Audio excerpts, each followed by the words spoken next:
In this video, we'll show you how to wire the Fisher Easy Drive electric actuator. As always, make sure you take the appropriate safety precautions described in your instruction manual. First, we'll connect the wiring to the terminals within the Easy Drive actuator on this Fisher D4 globe valve. Here are some important wiring practices to follow. Make sure none of your wires are live during this procedure. Make sure you're qualified to do the wiring and observe all appropriate wiring practices for hazardous locations.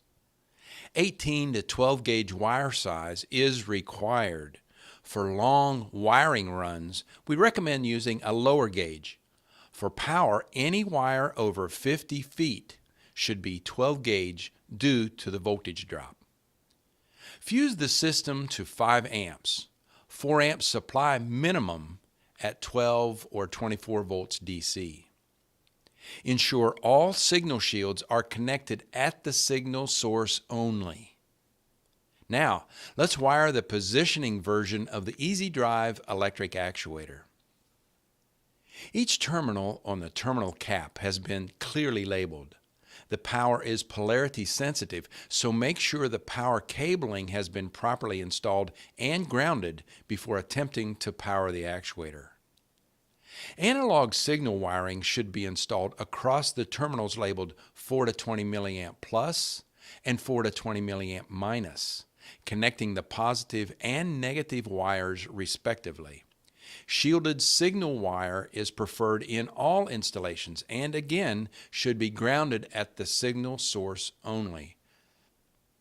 The actuator has an additional configurable digital input-output. For wiring as an input, connect a dry contact switch to terminals digital plus and digital minus. It's a 10-volt DC input. For wiring as an output, the output can source up to 25 milliamps at 10 volts DC.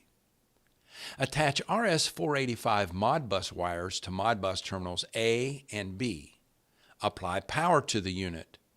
A green LED light to the right of the terminals will blink when the power is on.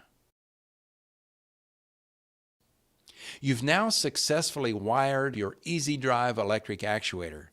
Contact your local sales representative or visit emerson.com to learn more.